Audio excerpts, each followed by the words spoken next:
Hi అండి అందరికీ. సంక్రాంతి అంటే ముందుగా అందరికీ గుర్తొచ్చేది పిండి వంటలు కదా! మేము కూడా పిండి వంటలైతే చేసుకుంటున్నాము. మీరు ఇంతకీ పిండి వంటలు చేసుకున్నారా? చేసుకుంటే ఎన్ని స్పెషల్స్ చేసుకున్నారో కామెంట్ చేసేయండి. మేమైతే ఇక్కడ మురుకులైతే చేస్తున్నాము. అదేనండి జంతికలు, వాము జంతికలైతే చేస్తున్నాము. నెక్స్ట్ అయితే గులాబీ గుత్తులైతే చేసుకున్నాము.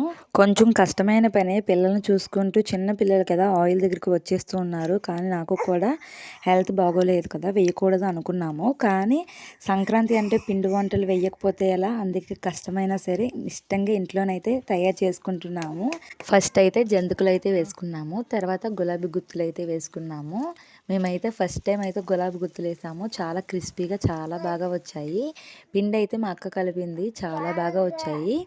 చూసారు కదా ఎంత బాగున్నాయి. టేస్ట్ అయితే చాలా బాగా వచ్చాయి. ఇంతకీ మీ ఇంటికి కూడా చుట్టాలు వచ్చారా? మీరు పిండి వంటలు చేసుకున్నారా? ఏమేమి చేసుకున్నారో కామెంట్ చేసేయండి. Bye bye.